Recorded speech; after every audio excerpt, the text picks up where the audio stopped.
This is Nitro Nick, and I'm here with Robin Wright, Program Manager of Chevy's new COPO Camaro Concept, and he's going to go show us some of the details that went into building this car. Now behind us here we see the much talked about Camaro COPO Concept. Now what can you tell us about what you guys have done here? Okay, we'll take a walk with me. One of the things I'd like to show, what you can see in the mirror here, is there's been a little bit of lightening work done to the cross member and the front engine cradle to give it strength and also remove weight. We have tie-down bracketry here for trailering.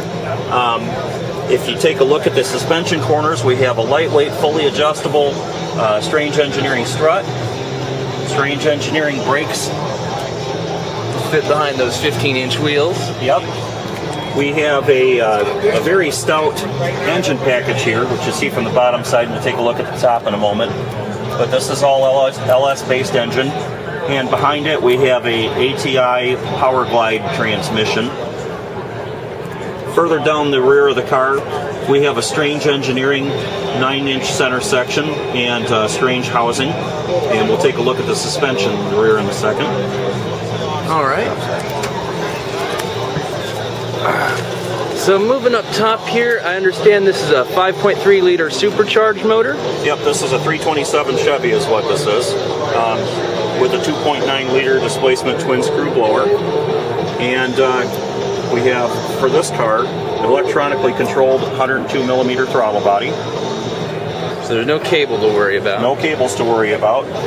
This car is using the E67 GM processor and harness in that system. We borrowed some parts from some of the other production vehicles. In this case, this is a ZR1 intercooler tank, but we added some fill point here so that we can actually exchange the water at the racetrack and drain for fast cool down. Excellent. Strange Engineering master cylinder with the reinforcement of its manual brakes. So save that weight. With that, and with the pedal ratio that's required with a manual brake, it's a lot of pedal force. So in order to keep everything rigid and to have minimal deflection and maximum braking, added that bracket.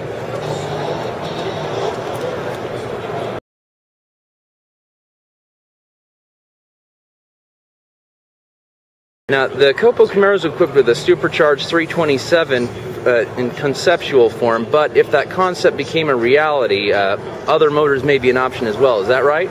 Well, that's right. We have not committed to go to production yet, but if we actually did, we have other concept engines that we've looked at for different classes where the 327 is geared toward NHRA's AA stock, and we also have a concept 427 that would be more geared toward A stock in NHRA stock linear competition. Okay, it looks like this is equipped with Holley EFI, ATI Super Damper. It looks like this is a pretty potent package. Yeah, it's a very good package. We have in this engine, and none of this is final. It's all to be determined. However, in this particular package, we have a 13.5:1 compression ratio. We have the Holley manifold. We have the ATI Super Damper. We have a 4340 H-beam connecting rod in it. We have a camshaft that performs really well. It's straight out of the GM Performance Parts catalog. Currently available is known as the LS Stage 3 camshaft. Engine's based on the LS7 production block with the LS7 cylinder head that has some minor modifications to intake and exhaust port. And we have a good valve spring and retainer combination in this that's stable and high RPM.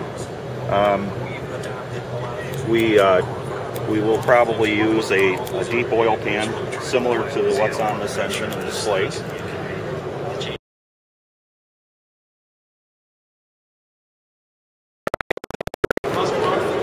Alright, now moving along to the inside of the COPO here. It's going to be a balance of weight and horsepower. It's going to depend on your engine too. So in the interior, we've added a stock linear legal roll cage that is NHRA certified to 850. There is a certification sticker on the opposite side of the car. Okay, so we've got our roll cage, we've got our 2-speed shifter, and it looks like you guys have done something with your instrumentation here. Yeah, basically what we've done is we've taken the bow tie gauges from the GM Performance Parts catalog and added those to the dash. and the tachometer and the shift light. Okay, so this still has basically all of its factory interior, just no rear seat. Well, that's the case, and if you look at the covering on the rear closing panel, you know, the idea was to try to give it the look of having a seat back, so that it's not an unpleasant look. You know, like some of the cars that have this so it's not carpeting. unfinished looking. Right. These seats are a lightweight racing seat, but with a factory finish. Oh yeah, look, this is actually pretty nice. What is this? Is this leather? It's pleather. Close enough. Yep, good for racing. Yeah, well, you don't need leather if you're going racing. So, let's take a look at the rear suspension here. What have you guys done with the back end here?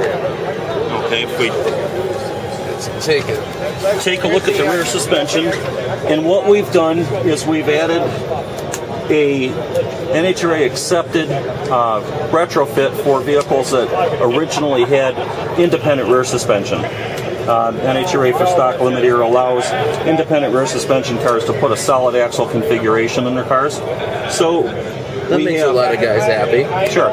So you know, this is really based on the architecture of the Chevelle, Cutlass, Buick Skylark, you know, some of those original GM vehicles, and it has a painted rod in it. We have strange engineering coilover shock and spring assemblies. Also, the strange engineering lightweight brakes on the rear. See those there? Yep. This looks like a pretty trick setup, so this should hook up real nice at the track. That's my... Exactly. Okay, so where were we? Okay, we were at the point where we were talking about the brakes. I don't know if you got that or not. Right, we got the brakes. We got the strange lightweight brakes. Okay, so really there isn't a heck of a lot else under here if we want to swing topside and look in the trunk. Side of things, what have we got lurking back here? Okay, glad you asked. You can see where the roll cage continues into the trunk, and we took care of the shock mounting by adding some plating so that we have a robust top shock mounting for those coil-over adjustable strange shocks. Nice sanitary system in here, all business, full race. We have the Aeromotive fuel cell and pump module, which includes the pump, the cell, and the lines up to the bulkhead fittings. And of course the master on and off switch. Of course, gotta have that. Yep. Now, is the battery back here, that's the factory position? No, the factory position for the battery in the Camaro is actually down in the tire well area. But in order to make room for the in-trunk cell, we moved the battery over to this corner. Okay, so it is still rear mounted, but it's just been relocated slightly for the fuel cell. And I noticed you did also put a, this is one little detail I almost missed here, you also have added your bow tie voltage gauge back here directly at the battery. Yeah, that's correct. And one of the things that we did in this case, which I'd love to show you, but we're not allowed to power the vehicle up in the building, is added a button to illuminate the gauge if you're in a dark situation in the pits late at night. Yeah, and I imagine there's not exactly a trunk lamp. Right, so there's no trunk lamp, so you know, we have this button that you can push, and then you can see in the dark of the night in some of the pits and some of the smaller racetracks.